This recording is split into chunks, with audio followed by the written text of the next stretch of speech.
This is What School Didn't Teach Me, a podcast meant to build community on all the things school doesn't prepare you for. Hi, I'm your host, Jasmine Piamber, and class is in session. Hey, classmates, it's your host, Jasmine Camber, and welcome back to another episode of What School Didn't Teach Me. I'm so excited. I'm so glad that you're here with us, joining me in the classroom today. But I know y'all see I'm not alone. I know, like, we've been having a lot of guests this season, and I'm really glad we have because I feel like it's been expanding the pod. And so y'all already know this season we've been talking about how we can invest in ourselves. And we've talked about friends, we've talked about investing in our actual relationships with ourselves, and then in different departments where we can just be better at taking care of ourselves now and for the future. But we haven't really talked about family, right? And y'all already know I'm an only child, so I've got to be very intentional about who I let into my life. And so today I'd like to introduce you to my sister from another mister, because family is the family that you choose, you know? And so we're going to get to talking about our own experiences, and you get to see what we're like. So classmates, please welcome Callie Thompson in the building. Thank you. I am so happy to be here. Okay, my sister from another mister. She be trying to steal my mama, y'all. Anyways, Your mama like me more. okay, all right. That's fair. That's fair. Is it fair? Not really, but it is what it is. Yeah. Nonetheless, You know, and you thrive in it. That's the crazy part. You thrive and how much my mother loves you. I just love your mama back. You know what I mean? Y'all have a very special relationship. I just love her back. I clearly don't understand. I feel like she looks out for me in looking out for us. You know what I mean? I think she wants to make sure you are good, and therefore, she got to check in on the people that you hang around. You stopped being Camber a long time ago. It's how's my baby doing? Exactly. When did I stop being the baby? That's what I want to know. When you went to school, girl. It's Absolutely. my turn. Oh, see, you taking my turn. Move along. I don't want to share. I have a problem with sharing. So do you. That's actually, I do know that. You know what? That's an only child thing. Let's start talking about it. I have to share. I tell people all the time, my mama told me I don't have to play with everybody. So that's what pushed you to not be sharing with people? Absolutely, because my mama told me I don't have to. No, she told you don't have to play with everybody. Not like... When she said that became an umbrella term for everything and anything. My mama said I didn't have to. Sorry. Not sorry. I know you were bad. I know you were bad. I was such a good kid. Like, everybody wanted to have me. Like, I was the baby. That's the crazy part. Not only being an only child got to my head, me being the first granddaughter, the first niece, the first goddaughter. Like, y'all can't tell me nothing. It's your body language as you say all of these things. I do. And I know you walking it so well. Okay, wait. One, I want to talk about your only child things in a minute, because I didn't know I had those things until people started telling me. So clearly that there's an only child blindness that goes on. But I'd like for you to start and tell us a little more about yourself, right? I know you personally, but for the people who don't know you, tell us a little about yourself, about your life. Like, I can't even ask you if you've been an only child all your life, because, you're an only child. So, you know what I mean? So life, I mean, it's been a doozy. Nonetheless, I'll say that first. But I am from Louisiana, New Orleans born.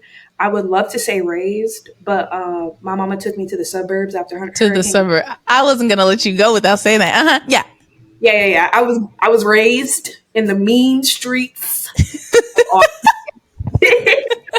of Austin, Texas. My mother and father got divorced shortly before Hurricane Katrina. After Hurricane Katrina, one of those. Within that year, they got divorced. So having an idea of a two-parent household, I don't even know. I couldn't tell you what it was like to live with my mother and my father at all.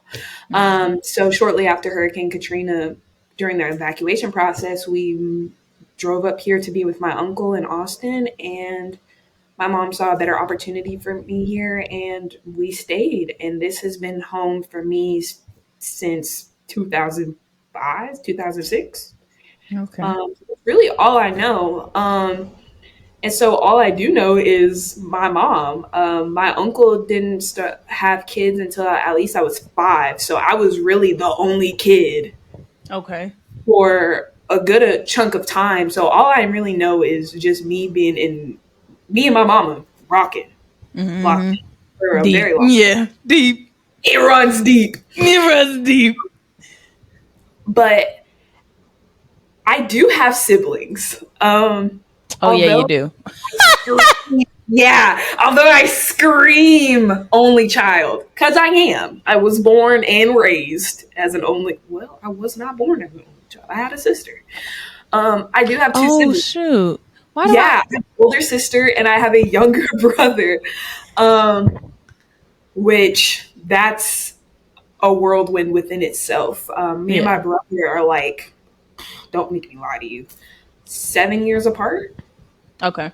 So, and I Okay. found out about him on accident. Went to go visit my dad for the summer, and he said he had a surprise for me. And I walked into the house, and there was a baby in a bounce castle. No way. So He serious. said. He said, "This is your new toy." So imagine my mama's face when I call her up, and I'm like, "Mama, you remember that brother you said that you wasn't gonna give me? Don't worry, Oh, Daddy." surprise, surprise. That's crazy. So a conversation must have been had between the two of them. But he grew up in Louisiana. I grew up in Texas. Like, besides every other summer, and then him and his mom and my dad broke up shortly after he was born as well. So he's got the only child syndrome as well. Mm. So, and then with us being so far apart, we know about each other, but growing up with each other, no, Mm-hmm. I don't know what it's like to live in a house with a little brother at all. Not even when I was visiting. So, um, it's been a crazy experience. Being an only child, I recommend it for everybody. If you could do it, I would do it. Sorry. If you could do it, you know that people have no control, absolutely no control. And I then can. like people with like loving two parent households, they just be popping out kids. So if you've got two parents, I'm sorry. I'm You, you're I'm out for the sorry, count. I you're apologize. down for the count. You got siblings. But a single parent kiddos, just hold out hope. Just hold out hope. That's all I can say. What are you Because saying to the people who already have siblings, single parent kiddos who oh, already have siblings? we're not talking about this, unfortunately. Oh, okay, okay, they're not included in this conversation. No, this is a very mutually exclusive conversation. Like I can't help y'all. I'm so sorry. Even though I just explained that I have siblings, love my little brother to death. Just my little dude. I can never imagine living with him though. He didn't do nothing to you. He didn't do nothing. No, I love him. He's actually a sweet young man. I don't know He's why I forgot such a about him. sweetheart, y'all. Jesus He really Christ. is. Um, we we thank his mother every single day for that. Okay. Oh, you see the light came back on? I see it. Okay. Well, no, our stories are different thing. I don't know why I forgot about your siblings. Jesus Christ. But I think it's because you scream only child so hard. It's like I did. I those rep it with kids. that. Our stories are similar in the way that they are similar. Like, I was Yeah. born in Mississippi. My parents were together and then got married when I was 8 months, and then they broke up when I was 2. Like, they got divorced when I was 2. And then what? And then I moved to Los Angeles when I was 5. And I on my dad's side, I was the first granddaughter. I was the first granddaughter and the first niece, but I was not the first grandchild. So I was the 4th grandchild. I think there were 3 boys ahead of me. then it was me. And so it was very much like a girl, my God. Like literally then after me, everybody else had girls. So it was like, you know what, we need to hop on this train. We started the trend. I'm a trendsetter, you know what I mean? Yes. But my parents got divorced when I was 2. What? And then we moved from Mississippi to Los Angeles when I was 5. And people always, you remember your time in New Orleans when you were little? No. No? How old were you when you moved? You were like 3 though. If you moved in Katrina. Yeah. Or 2 or Because 3. Katrina is so close to my birthday, I always have a hard time like remembering how old I really was. I was 3 about to turn 4. No, I was 2 about to turn 2 3. about See, to turn 3, yeah. yeah, it works. But yes, I was 2 about to turn 3. So the life that I lived in New Orleans, I have Yeah, no you were very small. of it at all. At all. Okay. Okay. Cause I'm like, I remember living in Mississippi. Like I went back to visit after I got older, but like I vividly remember like having like snowball fights and riding my bikes in the church parking lots. Like I vividly remember my time in Mississippi. Right. And then we moved to Los Angeles and my dad never had kids. Like my dad dated people who had kids, but never, and he even married a woman who had kids, but them people never lasted. And my mom, my mama was, if them people had kids, my mama wasn't bringing nobody around. Right. 2, my mama wasn't having no more kids. She was very one and done. She said, hear me closely. She said that I was such a good baby that I just didn't cry too much and I just didn't do too much. Like I was just the most precious baby that she was scared if she had another one, it was gonna be a demon spawn. Imagine setting the bar so high that anything below is a spawn. You know what I mean? Okay. Absolutely. Yeah. Perfection was achieved the first time, so we didn't need to go. You feel me? Like there's not even a need to try again. No need. I'm like, I used to want siblings. But literally when I stopped wanting siblings, then my dad started dating somebody who had like 2 kids. And I was like, whoa, wait, whoa. Slow down. I just stopped asking. Till you give me 6 to 8 business months, please. Months, years, actually. Can I be like moved out? Can I be like an adult far away before you like start bringing kids around? Like, right, this is too fast. This is way too fast. Slow down. But yeah, like I used to want siblings, but I think that's because like I just wanted other kids around me, but I didn't. But that wasn't forever. Like literally, at some point, like I want to say I was like 14, 15 when I stopped asking about siblings, when I realized like, oh, like it's just me around here. I don't have to share. I don't have to worry about anybody else. Like maybe we're good. Maybe at this age, if my mother had a kid at this age, at me being this age, I'm too old. Like I don't want to. Don't you start over, right? I'm trying to get out. I don't want to have to worry. I don't want to be calling like, how's little John? No. I'm not worried about me. Even calling and asking about John. See, that's the crazy part. That's you to Callia. Understand. I'm just saying, living my whole life without having to ask my mama about somebody else. Right. Like, where did they come from? Who are you? I'm the owner of this house. I'm the owner of this house. I'm Pam. Who are you? Ooh, okay. I can't get behind that one. You were raised as an only child for the most part. Like you had your younger brother, you had your older sister. You weren't spending the everyday day to day with them, right? It was you and your mom. And I too was like, still am. Down. It's me and my mom. But that for me intensified when I moved here because all I knew was, like you said, all I knew was my mom. And I knew my life in Mississippi, and now I'm introduced to this whole new life in California. And I'm like, who are these people? Why are they so different? Where's my mom at? You know what I mean? And I think that definitely to a degree has still carried on into my adulthood. Oh, absolutely. Yeah. Tell me your thoughts. So I would agree. It being just the two of us Mm-hmm. is a constant. Like that's the thing that I can say about being an only child. She's gonna constantly be there. Regardless of work, regardless of all of this other stuff, there isn't another sibling that she's got to be at baseball practice for. There isn't another dance recital. It's only my baseball practices and it's only my recitals. Yeah. And I don't mean that in like a selfish way, but I'm saying like that's the reality of it all. Like it's me and my mom. It's just us two. It's us at dinner every night. It's us on Mm-hmm. every vacation together. It's us Mm-hmm. every night doing homework for school. Um, Mm-hmm. there, which is a lot of pressure on her. I know. I now know that.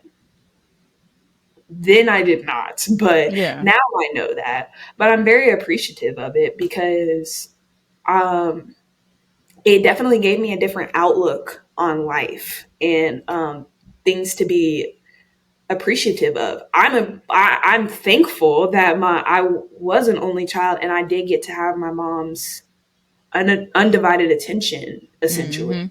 Mm-hmm. Um, Mm-hmm.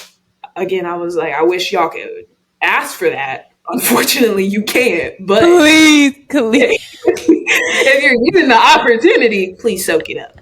Do not take it for granted because please I soaking up. Yeah. please soak it up.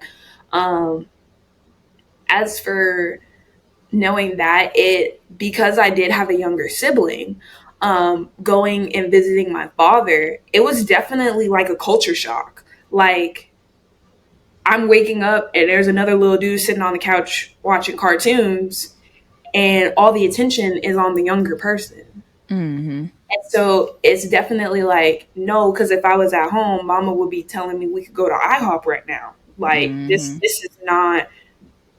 I'm not feeling this at all, Jack. I'm not. And there came a point where I stopped wanting to go because I was like, I just have to share my attention and my time with my dad. I don't want to do that. I Mm-hmm. can just stay at home with my mama. And so I'm thankful that she made me still go, Okay. nonetheless. Um, but it did make me appreciate the one on one time that I constantly did get growing Mm-hmm. up with her. And I think it also really, and I bet you could feel the same way, like that definitely translated over into adulthood because, like, she used to swear I'm not her little friend, but I'm definitely her little friend now. Mm-hmm. And so, Why do they do that? It's like, saying I'm not your little friend, but you know you want to come along with me. you're Like, why the first one to tell me about the tea. Why are you acting like this? calling me talking about you'll never get what? Exactly. What? They play hard to get, and I get it.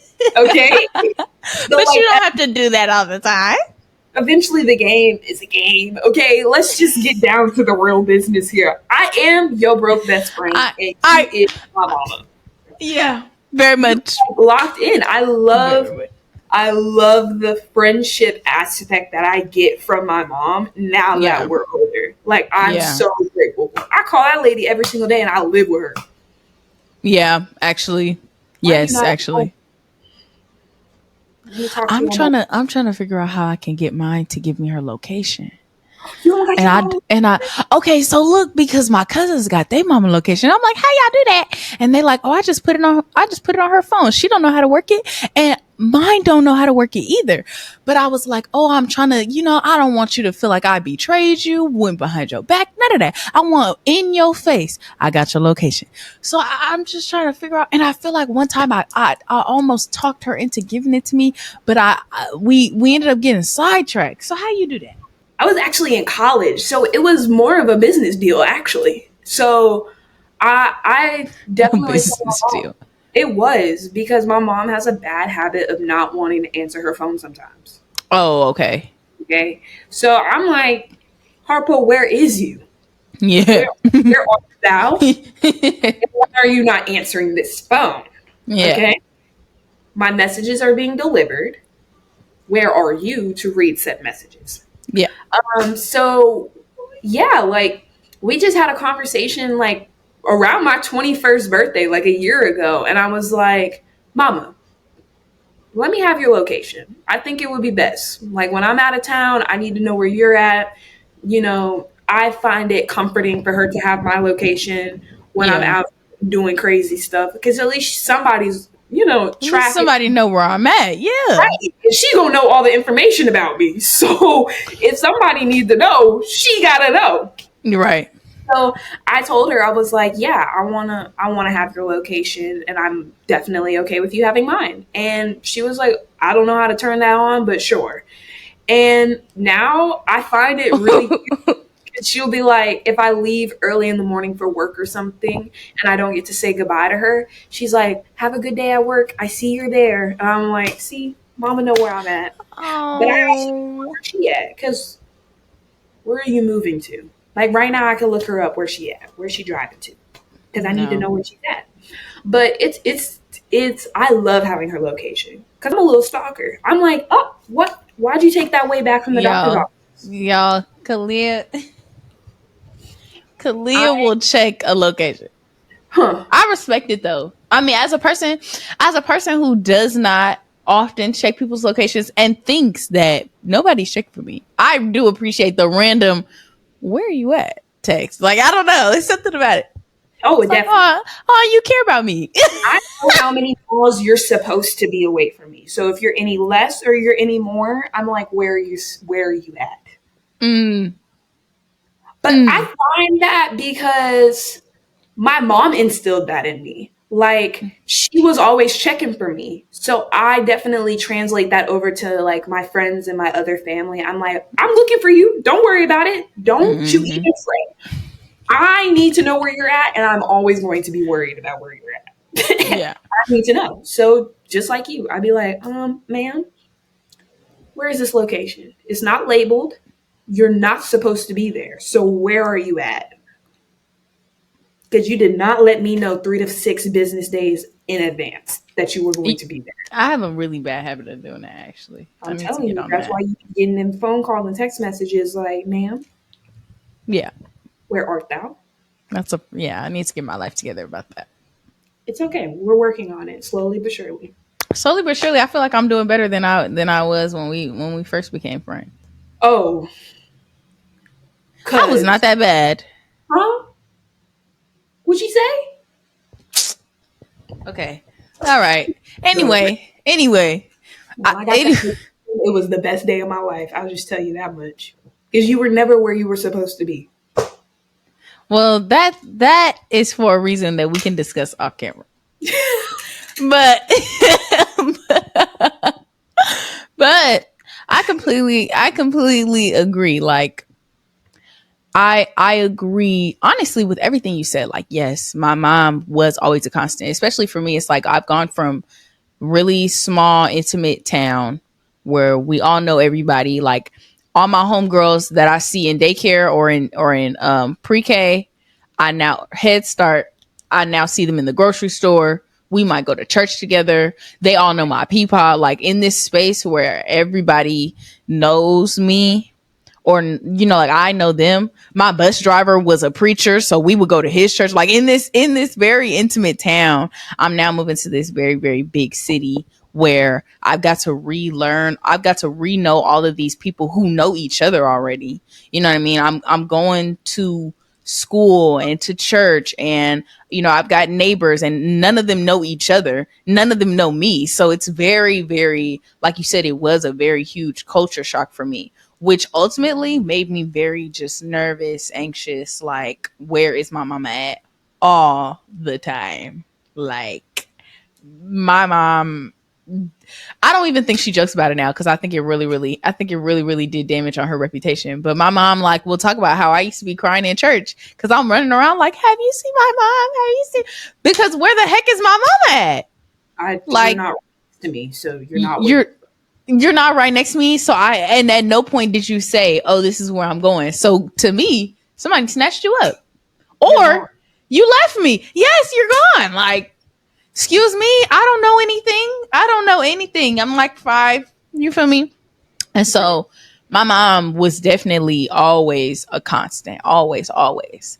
Um, So she, like how people will talk about like your focus point or your like how in a camera you'll have a focus point and you might zoom out on other things, zoom in, but you're always looking at the focus point. My mom was like that. She was like home based. Like we could be in separate rooms, but if I know where she's at, like I'll go to her. Like Yeah. even now as an adult, it's like, all right, like if we go to church together, I'll do all my rounds, speak to everybody I'm supposed to speak to, set up for children's church, whatever I'm supposed to do, and I make my way right back around to where my mama's sitting at. That's where I'm at.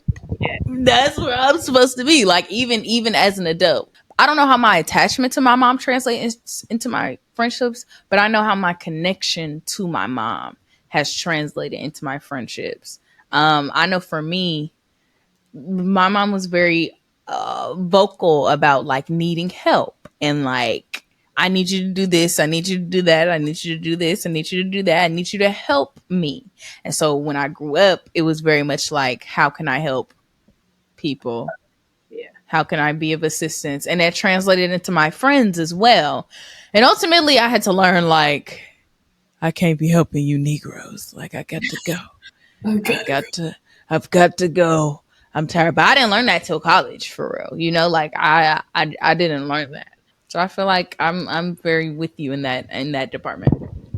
Okay, so are there any other ways that you feel like your relationship with your mom has affected your friendships or been impacted by your friendships? What do you mean? Can you?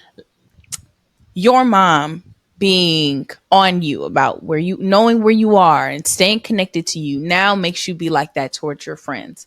My connection with my mom about wanting to be able to help her and be be able to assist her in any way that I can now reflected into my friendships, right? Wanting to be able to help people as much as I can, things like that. Are there any other things that you feel like you picked up from your childhood or from your family, being an only child in one area and then a sibling in the next, that translated into your friendships?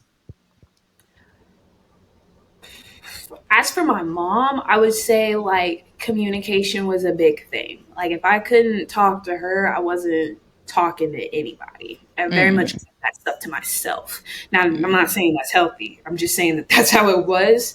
So once I learned how to communicate better with my mom through trial and error, I was able to mm, communicate with my friends more effectively about like things that I need emotionally, mentally, physically, just all the way around. yeah. So she's really my foundation for my friendships because she was basically like my first friend. Like Mm, if that makes sense. Like I'm playing in the house by myself. I don't have a little brother or sister to play in the house with. yeah. So she's the one I'm playing with. So if I'm doing something wrong, I'm learning it from her. And anything I'm learning from her in the house is translating over to who I meet at school, at the park, church, etc. So she was basically my first friend. So she's going to teach me how to communicate effectively with other people. She was the one who really taught me to be more emotionally available Mm, because she, as I got older, she started to express like, hey, like you just have this big exterior up and I don't know why you have that up. Maybe it's to protect me, maybe it's to protect yourself, but it's okay to be emotionally available and vulnerable with other people. And I was just like, mm. whoa, what you mean, shorty? What you mean I can do this with other people? You my mom. I only tell you stuff. And she was like, Oh, no, you need to tell other people stuff and you need to tell people how you feel she so that said they you can need tell you how friends. they feel. And Mm, so I think that that really helped me learn how to be a better friend. Like, it was a tough lesson, nonetheless, because I would be like, emotions that I was captain of detachment. That yeah. rhymes. I'm That telling did. you, That was a bar. That was a bar. bar. But I would detach from stuff so easily and make things like almost transactional. So it was like, you get this from me and I get this from you. And it doesn't always have to be that way. Um, Mm, And she very much told me that relationships and friendships are not going to always be a 50-50 split. Just like Yeah. her and I's relationship isn't always going to be a 50-50 split. When I was 2, I needed her way more than she needed me. Right. That's just a fact.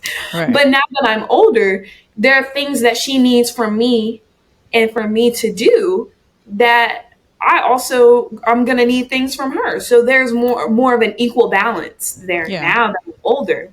But she very much taught me that, the emotions of it all is not scary. And then also that everything, true, real friendships and relationships, they do not need to be 50-50 all the time. That's Yeah. unrealistic.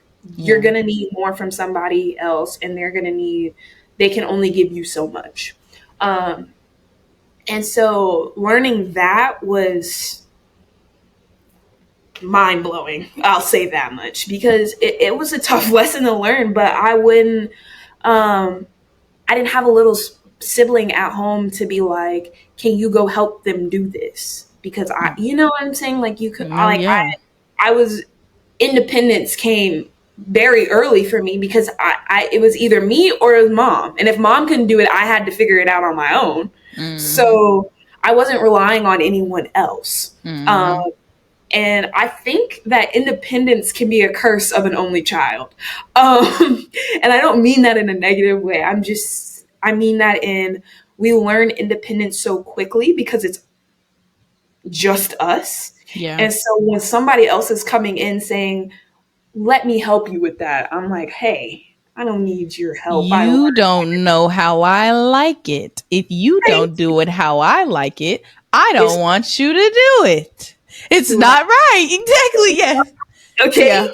Yeah. And so you have to kind of like learn that you can be like the word dependent can be so scary sometimes. You want to be overly dependent on somebody, but you Right. can depend on other people without it being toxic. Like Yeah. it's hard to wrap your head around it. But being an only child, like independent play was learned easy. I wasn't too Quickly. with with a 1-year-old sibling. You know what I'm saying? Like I didn't Yeah. have somebody to automatically play with. Yeah. Mom had to set that stuff up. I came home to an empty house, okay? Just Yeah. me and her. So unlearning some of those things and putting them into friendship definitely helped.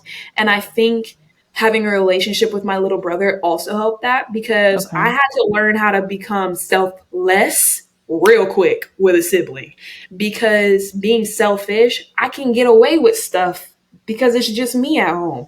Can't get away Mm-hmm. with being selfish with a little brother running around. I Mm-hmm. really do. Mm-hmm. And that's where I also, mom's lessons of it's okay to be dependent. I kind of learned that from him. Like he needed help doing things. And yeah, I rely on him as a play buddy. Like I got a little brother, it means we're going to the zoo today. Like we need to help each other. You need Yeah. help to the top cabinet, and I need to go outside. So here we are meeting In in the the middle. middle. Yeah. So I would say that those lessons really helped, and they definitely translated over into like the people that I allowed in my life, Yeah. as a whole, whether that was relationship or friendship or family wise. Yeah. That's good. That's good. I completely agree. I definitely agree that independence comes easy as an only child because you really are you have to learn how to do stuff by yourself quickly. Like you're right. If I don't do it, then mom has to do it. And mom, I know for me very early on I learned that there are a million other things that mom has to do. So it's Yes. like if I don't do it, then mom has to do it. And mom, she ain't got the energy to do it. So let me do it. It's nobody. I can't look to my left and look to my right and there's somebody that I can ask to help, to play with me, to this, to that. You know what I'm saying? There's none of that. And so especially when it came to games, like solitaire was my favorite game. You got to learn how to play a game by yourself, Bookie. You gotta learn how to play a game by yourself. I was having Barbie storylines by myself. Like you know what I mean? Like I was very independent. And so like you said, when it came down to somebody now wanting to be your friend or now wanting to be around you, now wanting to help you with certain things. It was very much like, if you're trying to help me, you better do it right. Like, if you don't do it right, then I could have just done it myself. And then for my friends, it was like, okay, well, it was harder for us to, I had to learn how to share. I had to learn how to share. I wasn't terrible at sharing, but I definitely wasn't used to it. Like, how do you want something and I want something at the exact same time? Like, why can't you want something else? Thank you. I don't get that. But it's like, okay, I I wasn't the best at sharing. But then, like you said, I also wasn't the best at being like open, vulnerable, honest, because it was just me and me. Like, I can work through whatever I'm going through, or I was used to doing that by myself. If I wasn't, like you said, if I wasn't talking to my mom, then baby, I was talking to me. And I did not have as open of a relationship that I have with my mom now that I did at like 13, 14, 15. You know what I mean? It's completely different dynamic, completely different conversations going on. Right. Yeah. Yeah. But I do Definitely. think it's good. Oh, say it again. I said I definitely agree. 13 through 15 was A doozy. it's a rough time for anybody. Yeah. But I think it's good that you were able to use the things that your mom was teaching you with your brother. Like, that quick application, I think that's really good. I had to learn it quick. You mentioned that, like, you were really good at detachment and to the point where your relationships almost became transactional. Where do you think that came from? Um, I would say 50-50 between my mother and my father. I Mm, would say my dad is not an emotional person in general. mm-hmm. So going to him with like I fell off my bike. He's like, no, like dust that stuff off, get back up and like basically get out my face about it. Mm-hmm. You gotta figure it out on your own and don't cry about it. Mm, That's where kind of like if I'm hurt or if he said something that hurt my feelings and I'm in his presence, okay, I just have to hold on to it. Um, mm, it wasn't the healthiest thing, and although me and that my dad had to kind of come together as I got older to work on that, it definitely impacted me as a kid, and I had to see it first and then I had to work on it. As for my mom, I would say detachment necessarily came from more as a protection for her. She was a single mom working, trying to raise me, doing her own, trying to do her own thing and make sure that we make it through each day. So I didn't want to worry her with what then became in my mind trivial things like somebody mm-hmm. at school said something mean to me. I just made it seem like it rolled off my back, but it really did Mm, hurt. And so I would detach very easily. And it wasn't until that 13, 15 range that my mom was like, hold up, uh-uh.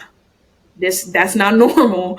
She was like, you have to care about these things. It's okay to tell people that, hey, you hurt my feelings. Like that hurt. Like, why would you say that?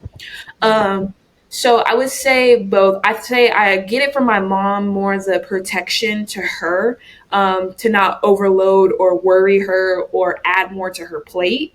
Yeah. And as for my dad, I just don't feel like there was ever really until now, an open door to discuss those things. Especially with me being a girl, it's a weird relationship talking about your feelings with your dad when you don't live together. I don't know if they think that girls are like completely different, that it's like a whole different realm of, and I get it, like we process things differently than men, or we probably do. You know what I mean? Than the way that men are conditioned to feel and think. But it's like the dads don't even want to touch a girl's brain because They're scared. what's in there. It's like, it's not Pandora's box, guys. Please.